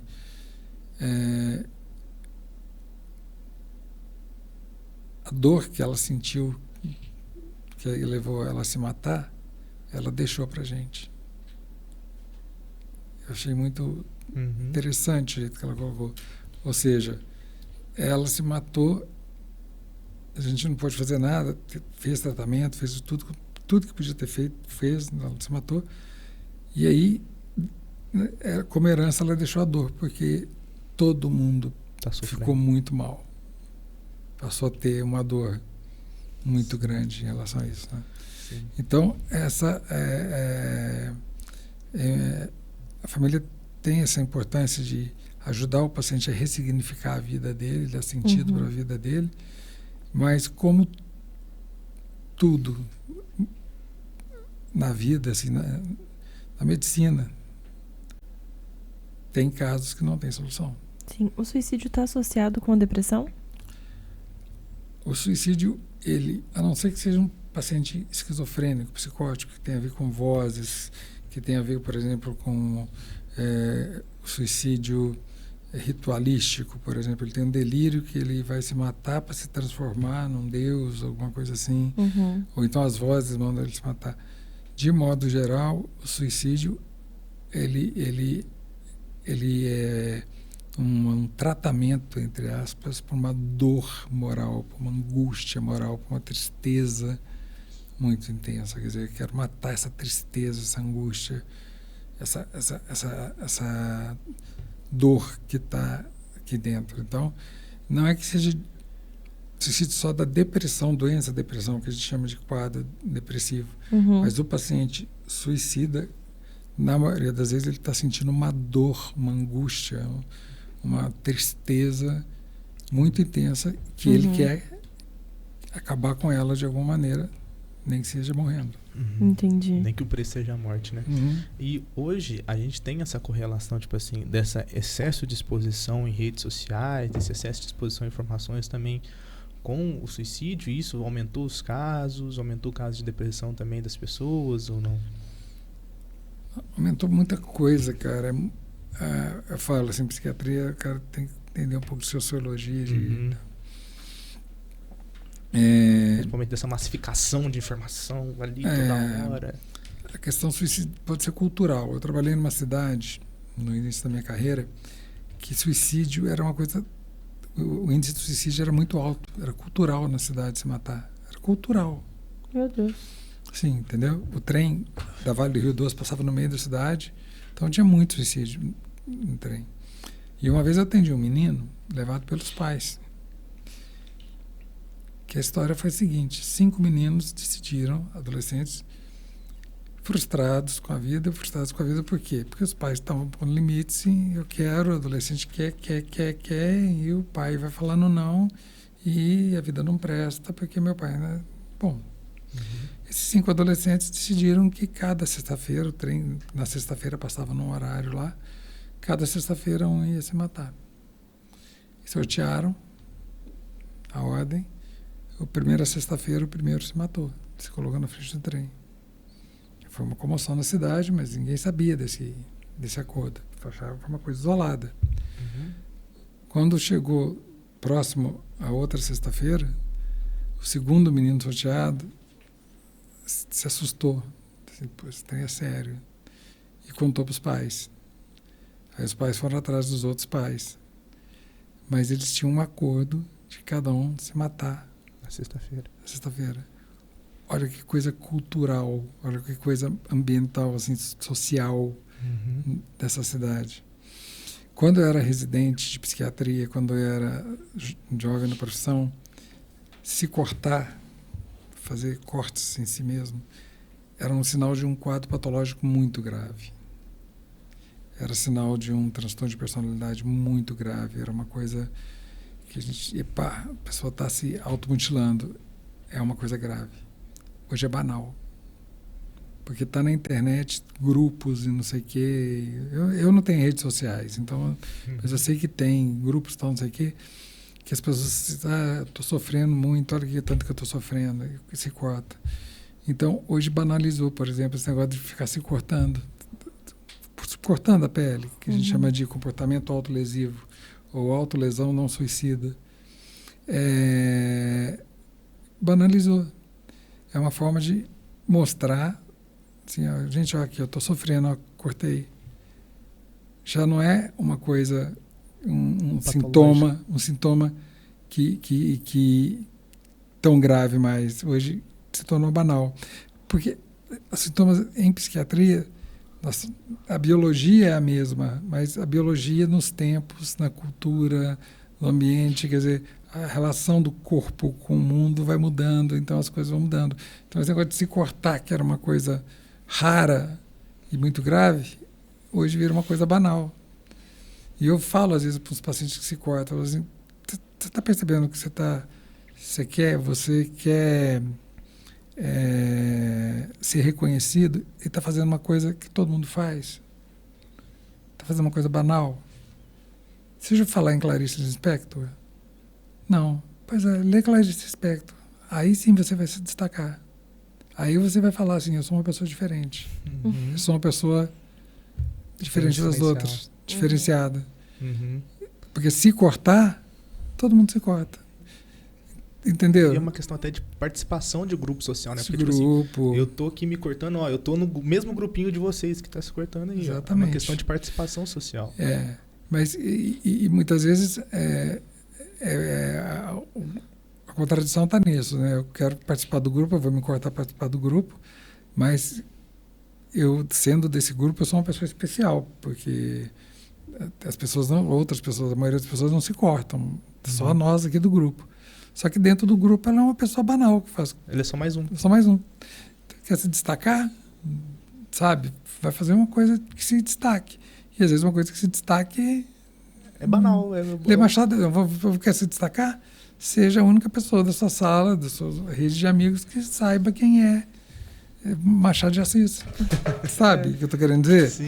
Quer dizer, tem uma maneira, digamos, produtiva, tem uma maneira rica de você se destacar, de você, sem se cortar. Às vezes, eu desafio o adolescente, às vezes, dessa maneira. Você já leu tal livro? Não. Então, aí, se você ler tal livro, você vai ser o especial da turma. Você vai forma de tirar o gatilho, né? Se ele não quer ser uma pessoa especial, ele não quer ser uma pessoa que tem coragem, ele não quer ser uma pessoa que é diferente, então faz uma coisa diferente, mas que seja rica. Ô, doutor, o uso de drogas ilícitas junto com alguns distúrbios como ansiedade e depressão podem piorar esses quadros? Sempre, né? As drogas são ilícitas justamente porque elas são muito lesivas. esses sites, essas pessoas que falam que é pregou, que a maconha é uma droga que não faz mal, por exemplo, é porque é maconheiro, assim, gosta da maconha, entendeu? Assim, eu não vou ficar falando que faz mal uma coisa que eu gosto, que eu quero, que eu tenho prazer em usar, tal, não sei o quê. Mas, assim, inclusive, semana passada eu estava lendo um artigo sobre a gravidade das psicoses causadas pela maconha. Né? Então, o uso de drogas, o uso de substâncias de uma maneira incorreta, e drogas lícitas também, né? Por exemplo, abuso de metilfenidato, né, da Ritalina, que eu não sei como é que esse povo consegue comprar sem receita, mas compra pra caramba. Venvance, o uso de maconha. Então, eles... Vamos colocar da seguinte maneira. Lembra que eu falei que liberdade tem a ver com escolha, tem a ver com saúde mental, tem a ver com a liberdade de escolha? Se você está intoxicado com uma droga, você perde a sua liberdade, você perde a sua capacidade de escolha racional. Então, é patológico. E uma pessoa, por exemplo, dependendo da droga que ela usa, por exemplo, o álcool, ela aumenta a impulsividade. Então, uma pessoa pensa em se matar, que já não está legal, bebe muito, ela pode tentar suicídio nessa hora, assim, porque está embriagada, porque está intoxicada. Entendeu? Assim, o uso de substâncias, a dependência química, ela é uma doença em si mesma e é uma doença que complica qualquer outra doença. Leva até demência, né? Algumas sim. Aí fala assim, pô, tem gente aí que usa maconha, a gente sabe que usa maconha há muito tempo, há anos que usa maconha e é muito inteligente, não teve demência. Do mesmo jeito que a gente vê aquele velhinho de 90 anos que fuma desde os 13 anos de idade e não teve câncer de pulmão. Mas a gente vê cadê os outros? Os outros já morreram tudo com 30, 40, 80 anos, entendeu? A gente vê porque ele é o único que sobrou. Ele foi escolhido por Deus para sobreviver. Exatamente, ele foi a exceção. Então, assim, o cara usa maconha o dia inteiro, de uma forma livre. E, eu conheço gente que usa assim e nunca teve nada. Tá, mas ele é exceção. A maioria das pessoas vai ter problemas. Né? Mas só que a decisão entre... a dependência química é uma doença. Mas o uso da droga, não. É uma escolha. Olha, que doideira, assim. Não sei se eu confundi vocês. Por exemplo, a tendência interna que faz com que você tenha um impulso de usar a droga. Depois desse impulso, você forma uma compulsão. As áreas de recompensa do seu cérebro começam a ser treinadas para usar a droga. E aquilo vira um hábito que você tem. Isso é uma doença. Agora, se você vai falar assim, tô doidinho para fumar. Nem que seja um cigarro, tabaco mesmo, um cigarro comum. Tô doido para fumar, eu sou dependente de cigarro, tô doido para fumar. Vou fumar ou não? Aí já é uma escolha. É uma escolha. Eu vou optar por sofrer aqui a abstinência, a abstinência não é abstinência. Eu sofrer o craving, sofrer a fissura de fumar, ficar aqui sofrendo, mas parar de fumar, eu vou optar por não sofrer essa fissura e ter o prazer de fumar meu cigarrinho. Isso é uma escolha. Um problema de pulmão. É uma escolha. Que você vai ter consequências. Assim, a fissura para fumar um cigarro é muito sofrida. O enfisema pulmonar depois, o câncer pulmonar também é muito sofrido depois. Então, qualquer escolha é difícil, mas é escolha. Todas essas doenças que têm a ver com uma compulsão, elas em si mesmas são doenças. Mas o ato a ser feito, a não ser que a pessoa tenha uma doença mental grave, por exemplo, um esquizofrênico, eu vou falar de novo, um paciente com uma psicose, né? ele não conta, ele não tem condições de ter liberdade para escolher e falar por si, porque ele está com uma doença que tira da realidade. Uhum. Tá, mas uma pessoa que não tem psicose, é alcoólatra, ele é doente. Se ele vai beber, é uma escolha. Tanto é que o pessoal do AA fala, um dia de cada vez, e o cara pode estar 30 anos sem beber e falar, ele se apresenta, eu sou um alcoólatra, estou há 30 anos sem usar álcool, mas eu sou um alcoólatra. E eles falam esse ritual, um dia de cada vez, ou por hoje não. Ou seja, eu escolho hoje não beber, mas eu sou um alcoólatra. Então, essas doenças de compulsão, elas são uma dessas, aquele exemplo que eu dei no início, sabe? É um fato. Você é um alcoólatra, é um fato. Mas se você vai beber, é uma escolha. Entendeu? Sim. Então, por isso que, assim, mas então é fácil. Você está falando que é fácil parar de beber? Não, não estou falando que é fácil. Estou falando que é muito difícil. A escolha é muito difícil, porque o uso contínuo da droga, assim, tal, dá crise de abstinência, dá tal, não sei, dá sintomas, assim, que estimulam cada vez mais os sistemas de recompensa do cérebro ficam cada vez mais estimulados e tal. Existe pessoa que fuma, por exemplo, cigarro de palha, tem a questão do vicia no negócio lá, né? A falta da nicotina também? A nicotina quimicamente é uma das substâncias que mais dá abstinência, dá mais sofrimento, assim. É um sofrimento muito grande, a abstinência é muito ruim. É uma abstinência que tira a pessoa do nível de consciência dela e tal. Mas a angústia de estar com vontade de fumar e não fumar é muito grande. E isso permanece, assim, pessoas às vezes têm 20 anos que não fumam e falam que ainda tem que fazer força para não voltar a fumar. Eu falo isso porque eu tô há 3 meses sem fumar, por incrível que pareça. 3 meses? 3 meses sem fumar. Parabéns. Mas é tipo assim, tem horas que dá mesmo uma 3 meses depois. 3 meses depois. E tem um hábito, né? Por exemplo, eu sempre fumava um cigarrinho, tipo depois assim, do almoço. Depois do almoço. Aí dá uma... Como você almoça todo dia, aquela hora é o hábito. Sim. É a formação do hábito. Depois da que forma a compulsão no cérebro, forma o hábito. Contra o hábito não tem remédio, não tem coisa, assim. Sim. Você tem que mudar o hábito, entre aspas, parar de almoçar. Isso. Uma coisa assim. E é complicado, porque, tipo assim, o meu cunhado, ele fuma. Então ele tem sempre uma caixinha de cigarro, assim, perto da gente, né? Aí eu olho aquela caixinha de cigarro, olho o isqueiro ali do lado, ali é a oportunidade, tá a ocasião pro ladão, entendeu? Você bate o olho e fala, aí, vontade de fumar. É aquela coisa que quase que é natural, né? É como se eu apresentasse um pedaço de carne pro faminto, entendeu? Ali o cara tá com fome, você fez a carne pra ele ali, aí eu vejo, aí tipo assim, aí eu tenho que mudar o foco, tentar puxar um outro assunto.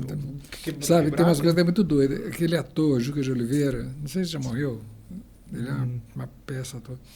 Ele parou de fumar, assim, ele contava que quando ele tinha uma fazenda, tinha uma sala muito grande com uma mesa, aquelas mesas de fazenda antiga, né? Que quando dava vontade de fumar, ele ficava andando em volta da mesa. Ele andava em volta da mesa até parar de vontade de fumar. Ou seja, ele tinha um hábito, tomava um cafezinho, então ele passava, tomar um cafezinho, andar em volta da mesa. para poder mudar o hábito, né? É complicado, sim. Então, assim, qualquer dependência química é uma doença. Mas não tratar da dependência química é uma escolha. Sim, sim. Doutor, assim, nosso papo hoje foi maravilhoso. De muito aprendizado. Eu sei que a gente queria estar aqui conversando muito mais. Acho que eu falo muito mesmo. Assim, acho que o psiquiatra fica tão calado ouvindo os pacientes que na hora tem oportunidade de falar. Bota o microfone na frente dele e pira, né, a cabeça aqui. Mas, assim, e tinha coisas que eu tinha pensado em falar aqui e tal e não deu tempo. Se o senhor tiver algum recado, pode falar olhando para essa câmera. Se o senhor quiser. Posso, um recadinho rápido, meio doido, posso? Pode, claro. Caríssimos, a vida é difícil, viver é difícil, não existe felicidade, não existe, felicidade é a coisa mais ilusória do mundo. Felicidade, ela pode ser é uma coisa que a gente tenha como meta para direcionar a nossa vida, mas aquela felicidade plena não existe. Aquela felicidade de rede social não existe. A gente vai passar a vida toda lidando com 4 grandes dilemas. Primeiro, solidão. Por mais que a gente tenha pessoas na nossa vida, só a gente vive os nossos problemas, só a gente vive o nosso mundo interior, só a gente vive as nossas dores. Segundo, liberdade. Não adianta, a gente sempre tem escolha. E responsabilidade sobre as escolhas. Era melhor a gente não ter escolha, porque foi outra pessoa escolher pela gente, a responsabilidade seria dela, mas não, a escolha é da gente. Terceira coisa, a vida não tem sentido. Não tem sentido nenhum. Nós é que fazemos. A vida não vem com sentido. A vida não vem com pronto para você qual que vai ser, digamos, o caminho que vai te tornar uma pessoa realizada. Você que tem que construir esse caminho. E por último, a gente vai morrer. Todo mundo vai morrer. E essa coisa de todo mundo vai morrer é que faz uma diferença muito grande. Porque já que eu vou morrer, eu não vou fazer nada? Não, já que eu vou morrer, eu vou aproveitar até lá. O que é importante, o que é grande, é o que eu vou fazer até essa morte chegar. Porque se a vida não tivesse esses 4 aspectos, eu tenho a minha vida e eu controlo a minha vida sozinho. A vida não tem sentido, eu tenho a liberdade, eu vou morrer, eu não seria gente, eu seria galinha. Seria muito fácil ser galinha. Galinha que é feliz. Ela já nasce com o sentido da vida pronto, ela já nasce com quem joga milho para ela, ela não precisa preocupar o que ela vai ser da vida, ela vai ser botadora de ovo e vai virar canja. Ela não precisa se preocupar em dar um sentido para a vida dela, ela não tem necessidade, ela não tem consciência da solidão dela, ela não tem consciência da morte dela, ela só sabe que deu vontade de botar ovo, ela bota um ovo, bota um ovo, bota um ovo. E isso é ser feliz. Uma vida sem sentido, sem noção da morte, sem noção da liberdade e sem noção de que você está sozinho para construir sua vida. Então essa felicidade sonhada, ela é extremamente doentia, ilusória. A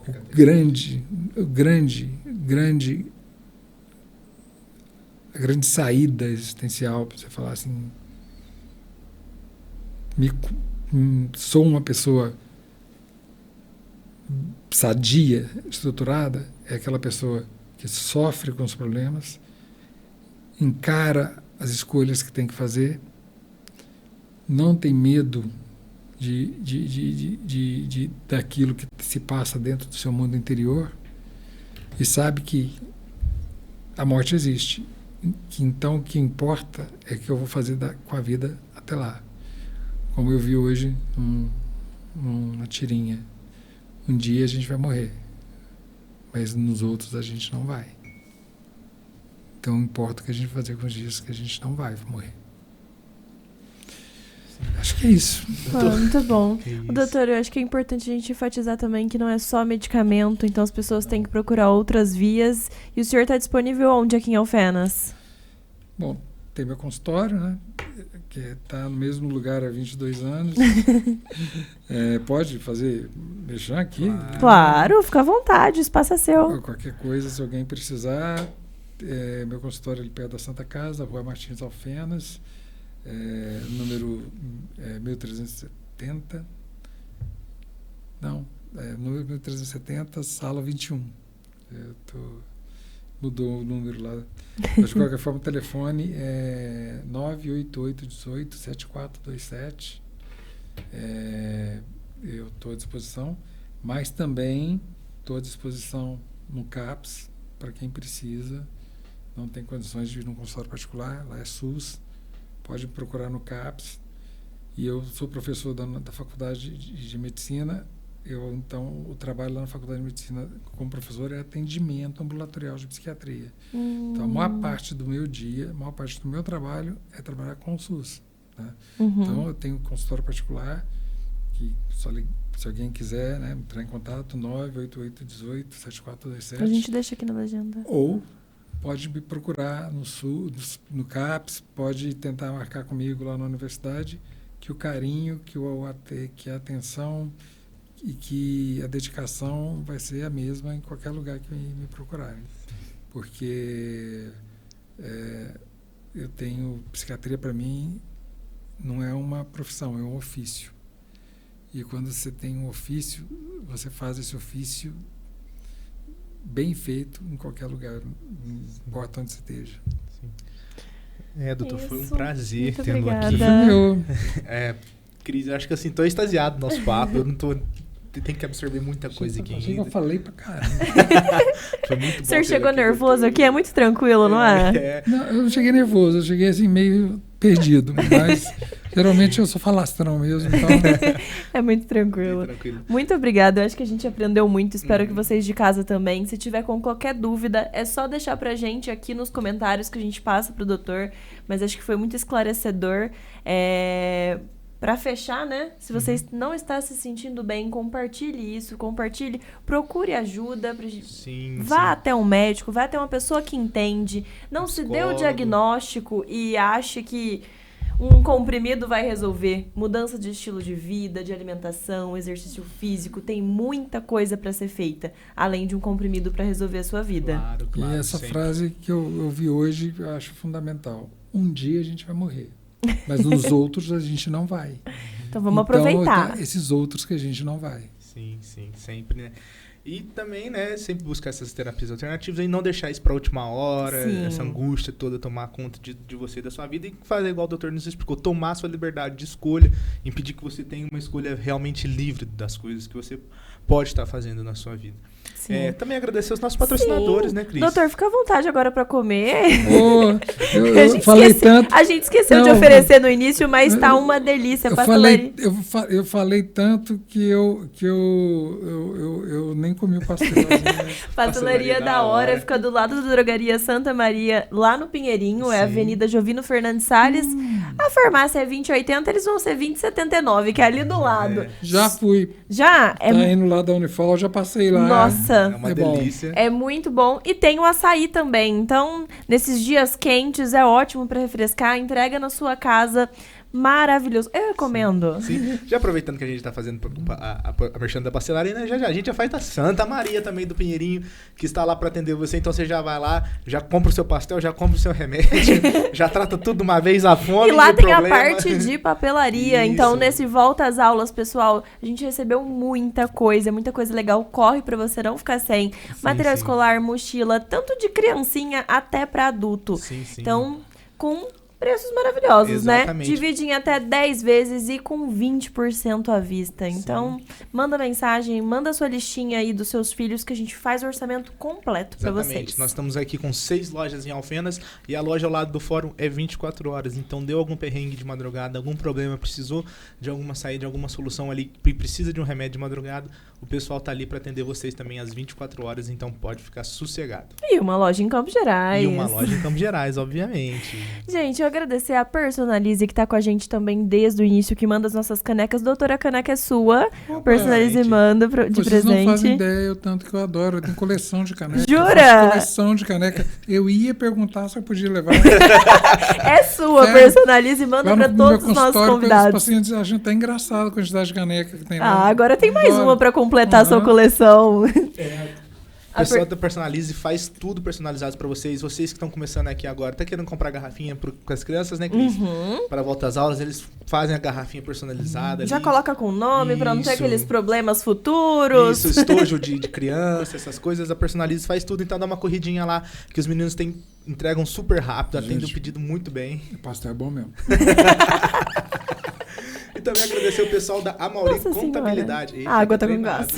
O pessoal da Amauri Contabilidade, pra gente começar o ano bem, sem medo do leão. Eles estão ali pra treinar e para dar todo o suporte necessário para que a sua empresa possa deslanchar e sair do sufoco durante esse ano de 2024 e que você possa realmente ter um lucro muito grande, né, Cris? Com certeza. São nos detalhes, né, que faz a diferença. Às vezes você acha que o final da conta não tá dando certo. São nos mesmos detalhes. Eles vão te ajudar em tudo. Entrada em nota correta, precificação, planejamento tributário, tudo. Então, manda mensagem que eles vão te ajudar. E o pessoal da Santa Inocência, que além de mandar os nossos uniformes, também podem ter o dos seus filhos. Então, entre em contato para ver. Acho que tem uma lista de escolas, sim. né? Eles fazem também e uma entrega super rápida e com um tecido maravilhoso. Para esse calor, um tecidinho super fresco. Sim, sim.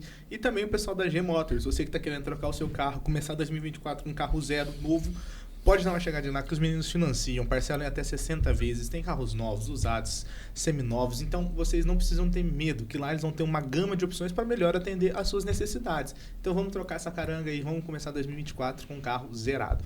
É isso, né, doutor? Certinho. Mais uma vez, muito obrigada. Eu que agradeço a oportunidade. Acho que a gente vai ter que chamar mais umas 3 vezes para dar todos os assuntos. Vai ser um prazer vir, se for convidado e tal. E eu quero deixar a minha gratidão, assim, por vocês terem se preocupado com esse movimento do Janeiro Branco. A saúde mental ela é muito mais complicada do que parece. O adoecer sem cuidado e o querer adoecer sem estar doente, ter medo da vida e achar que um diagnóstico, um remédio vai resolver, ou ter medo de se tratar para poder ter uma vida mais livre. É muito complicado a nossa vida mental. Então, é muito bom que a gente possa falar disso o máximo possível, de uma maneira mais coloquial possível, de uma maneira mais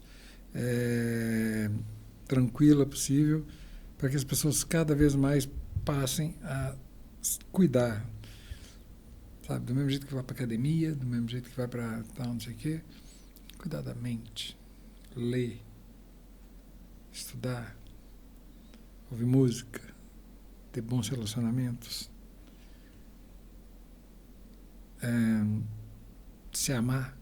Com certeza. Sim, sempre. Que é muito importante. E é muito difícil.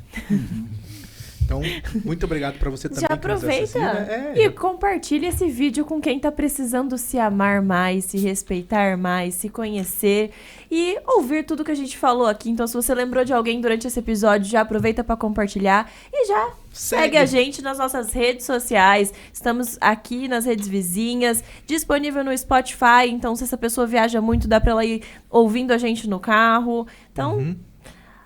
Novos episódios todas as quarta-feiras às 19 horas. Se inscreve aí no nosso canal para você não perder nenhum episódio. Já ativa logo o sininho com todas as notificações para que assim que sair o episódio você já seja o primeiro a estar lá assistindo. Até a próxima. Até a próxima. Beijo. Tchau, tchau. Tchau, tchau.